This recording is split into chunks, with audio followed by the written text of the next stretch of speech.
Share market அப்படின்னு சொல்லக்கூடிய பங்கு சந்தையில் இன்வெஸ்ட் பண்ணணும் அப்படிங்கிற ஆசை கண்டிப்பாக பலருக்கும் இருக்கும். அது மட்டும் இல்லாமல் ஒரே நாள் நம்ம கோடீஸ்வரன் ஆகிடலாம் அப்படிங்கிற எண்ணத்தில் பலர் இங்கே இன்வெஸ்ட் பண்ணுறதையும் நம்ம கேள்விப்பட்டிருப்போம். அப்படி இருக்கும்போது பங்கு சந்தையில் நீங்கள் முதலீடு செய்கிறதுக்கு முன்னாடி சில விஷயங்களை கண்டிப்பாக தெரிஞ்சுக்கணும். ஸோ அதை பற்றி தான் இந்த பதிவில் நாம் பார்க்க போகிறோம். ஸோ இந்த முக்கியமான விஷயத்தை நீங்கள் தெரிஞ்சுக்கிறதுக்கு முன்னாடி இது வரைக்கும் ஃப்ரூட் மிக்சர் சேனலை நீங்கள் சப்ஸ்கிரைப் பண்ணல அப்படின்னா மறக்காமல் சப்ஸ்கிரைப் பண்ணிக்கோங்க. அப்படியே பக்கத்தில் இருக்க பெல் பட்டனை ப்ரெஸ் பண்ணி ஆல் அப்படிங்கிறதையும் கொடுத்துக்கோங்க. அப்போ தான் நம்ம அப்டேட்ஸ் உடனுக்குடன் உங்களுக்கு சேரும். பங்கு சந்தையில் கிடைச்ச சமீப கால வெற்றியை வச்சு நாம் திறமையை எப்போவுமே எடப்படக்கூடாது. இந்த ஷேர் மார்க்கெட் எப்போவுமே மேல் நோக்கியே போகுமா இல்லை திடீர்னு சரிவை சந்திக்குமா அப்படிங்கிறத நம்மளால் கண்டிப்பாக சொல்ல முடியாது. அதே மாதிரி சந்தை மேலே போகும்போது நாம் விரும்பக்கூடிய பங்கு மேலே போய் நமக்கு லாபம் தருமா அப்படிங்கிற இந்த கேள்விகளுக்கு நமக்கு விடை தெரிஞ்சால் மட்டும்தான் தொடர்ந்து நம்மளால் வெற்றி பெற முடியும். இதற்கான விடையை கண்டுபிடிக்க ஃபண்டமெண்டல் அனாலிசிஸ் மற்றும் டெக்னிக்கல் அனாலிசிஸ் பற்றி ஓரளவுக்கு நமக்கு தெரிஞ்சிருக்கணும்.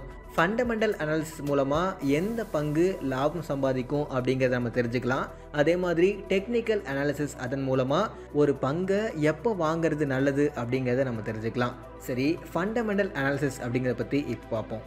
பேட்டா, இன்ஃபோசிஸ், நெஸ்லே போன்ற கம்பெனிகள் கடந்த 10 வருஷங்களில் சராசரியாக வருஷம் 20% வளர்ச்சி பெற்று வருது. அதே மாதிரி பாஷ் கம்பெனியுடைய பங்கு விலை 30% வளர்ச்சி கண்டிருக்கு. சந்தையில் இருக்கக்கூடிய அத்தனை கம்பெனிகளுமே இப்படி வளர்ந்துருதா அப்படின்னு கேட்டால் கண்டிப்பாக இல்லை அப்படிங்கிறதா உண்மை. நிறைய பேருடைய டார்லிங்கான எஸ் பேங்கோடைய பங்கு விலை ரூபாய் 404 வெறும் 12 ரூபாய்க்கு வீழ்ச்சடைஞ்சதை கண்டிப்பாக நம்மளால் மறக்க முடியாது. அதனால் பல மடங்கு வளர்ச்சி தந்து வெற்றி பெறக்கூடிய கம்பெனிகளுடைய குணாதிசயங்கள் என்ன அப்படிங்கிறத நம்ம கண்டிப்பாக தெரிஞ்சுக்கணும். 3 to 5 வருஷங்களும் அதற்கு மேலும் ஒரு பங்கு வச்சிருந்து பல மடங்காக அது பெருகுவதை பார்க்க விரும்பணும் அப்படின்னா முதல்ல அந்த கம்பெனியுடைய பிஸ்னஸ் பற்றி நாம் முழுசாக தெரிஞ்சிருக்கணும். இதை நாம் தெரிஞ்சுக்கிறதுக்கு காமர்ஸில் டிகிரி வாங்கியிருக்கணும் அப்படிங்கலாம் அவசியமே இல்லை. ஃபண்டமெண்டல் அனாலிசிஸ் சொல்லக்கூடிய குவாலிட்டேட்டிவ் விஷயங்களும் குவான்டிடேட்டிவ் விஷயங்களும் தெரிஞ்சுக்கிட்டாலே போதுமானது.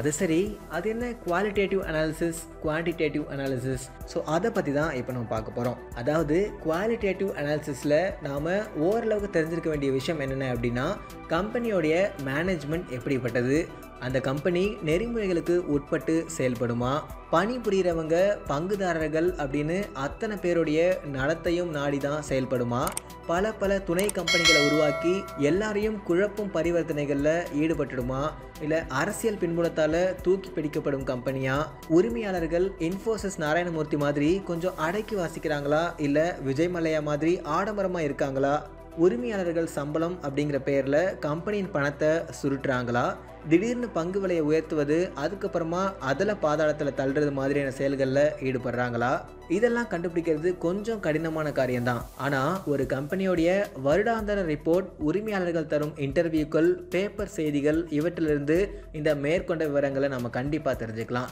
அது மாதிரி குவான்டிடேட்டிவ் அனாலிசிஸ் அப்படின்னு பார்க்கும்பொழுது இது முற்றிலுமே எண் சார்ந்த விஷயம் அப்படின்னு சொல்லணும். லாப விகிதசாரங்கள், வளர்ச்சி விகிதங்கள், வரவு செலவு, வரி, டிவிடெண்ட், கடன், முதலீடுகள், ஃபினான்ஷியல் ரேஷியோக்கள் சம்மந்தப்பட்டது. இதை புரிஞ்சுக்க ஓரளவு பொருளாதார அறிவு நமக்கு கண்டிப்பாக தேவைப்படும். இதுக்கு தேவையான சில முக்கியமான விகிதாசாரங்கள் என்ன அப்படின்னா, லாப விகிதாசாரங்கள் ROA, ROE, ROCE. அடுத்தது கடன் விகிதங்கள், டெப்ட் equity ratio, interest coverage, dept to asset அப்படிங்கிறது. அடுத்தது வேல்யூவேஷன் விகிதங்கள், அதாவது price to book, price to sales, price to earnings அப்படிங்கிறது. அடுத்தது ஆப்ரேட்டிங் விகிதங்கள், அதாவது turn over ratio, inventory number of days. இதை நம்ம எப்படி கண்டுபிடிக்கிறது அப்படின்னு நினச்சி நம்ம ரொம்ப மலைச்சு போகலாம் வேண்டாம். மணி கண்ட்ரோல், ஸ்க்ரீனர் போன்ற தளங்களில் இதை நம்மளால் பார்க்க முடியும்.